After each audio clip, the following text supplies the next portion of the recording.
think the first and most important thing to say is that I doubt Kingdom New Lands will appeal to everyone. Originally released simply as Kingdom on the PC last year, the New Lands expansion changed a lot of the game, to the degree that the original release has been kept running on the PC as the retitled Kingdom Classic, while this version is the game that's been recently released on the PC in the current selection of consoles, this being the Xbox One version.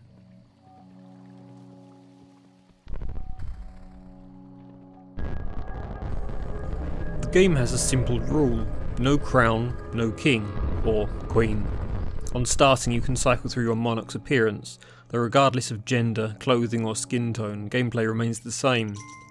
Arriving on an island, the tutorial talks you through the basics: collect coins, establish a home base, recruit vagrants to work for you, and buy tools to set their jobs. And then the game leaves you to it. There is a learning curve, as the game expects you to fail many times before you succeed. Want to know what something does? Try it. It might not be immediately useful, at which point you'll have to hope your economy is productive enough to swallow the cost.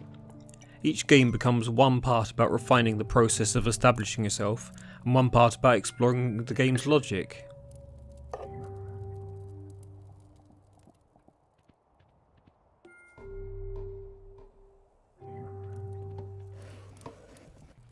But it's not as simple as seeing what's available, as you're attacked at night by greed, personifications of avarice who will attack your walls, steal tools, loot gold, and generally try and undo everything you're trying to build.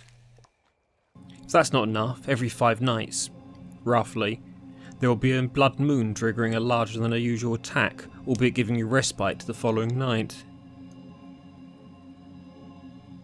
These attacks can sometimes leave your economy locked though, finding yourself earning just enough to rebuild your walls and then re-employ your robbed workers, who, when attacked, will first drop whatever tool you gave them before dropping the coin you employed them with, meaning a serious attack can result in a long line of vagrants wandering back into the woods. Knowing how to set up a solid defence early, and when to expand or even launch assaults on the portals spawning the breed, is the core of the game.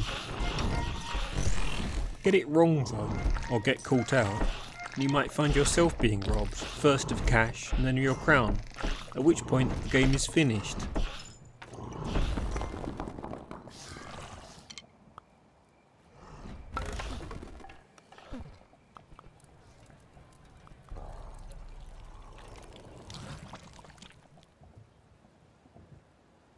However, there's little you can do directly.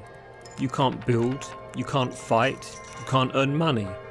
You are simultaneously the least and most important person in the kingdom, as what you can do is pay for tasks that need to be done, trees to be felled, defensive towers built, walls upgraded, and so on.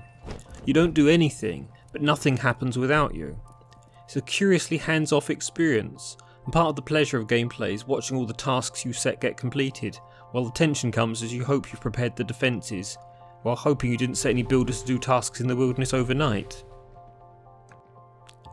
The interface is very much a minimalistic affair. Your coin purse appears when you're collecting cash or besides something you can pay towards, which in turn displays empty circles for coins to fit, and that's about it. There's no map, no warning of people getting robbed, no guidance beyond what you can see and hear. You listen for coins dropping, or for greed rasping as they leap on someone, or your catapults heaving rocks with hopeful accuracy, and watch the behaviour of workers and plan your recruitment accordingly. But it comes down to you, the player, with the game being not too forthcoming with guidance. Having pixel art graphics reduces the amount of explicit detail that can be shown anyway, though I mean this as a compliment. There is just the right amount of detail to give things character, to see what people are up to. But even with its low detail approach, some of the game is honestly beautiful to look at, with its use of light, reflections in water, and various weather effects.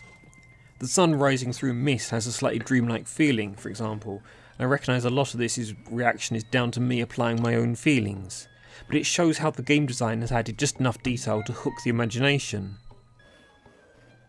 There is music, although this follows a minimalist approach too. Tunes range from atmospheric chords to little ditties rather than a full-on soundtrack, but it's enough to set the tone for a land that's seen a glorious past turn into lost ruins in the forests and the things that threaten you there.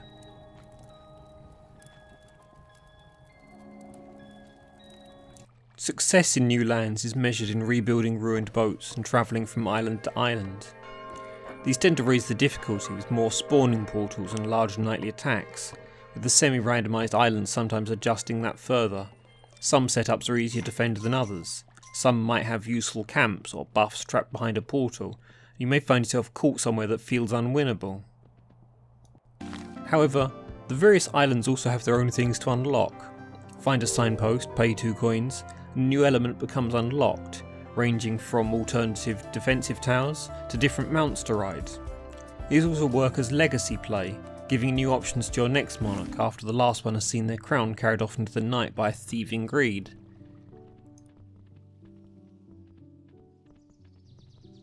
If this type of gaming appeals, that is, something where you influence success rather than deliver it personally, then you'll be glad to know that games of Kingdom can run quite long, with there often being few hours needed to escape each island, and the need to replay some islands to unlock all of the extra buffs, mounts and buildings.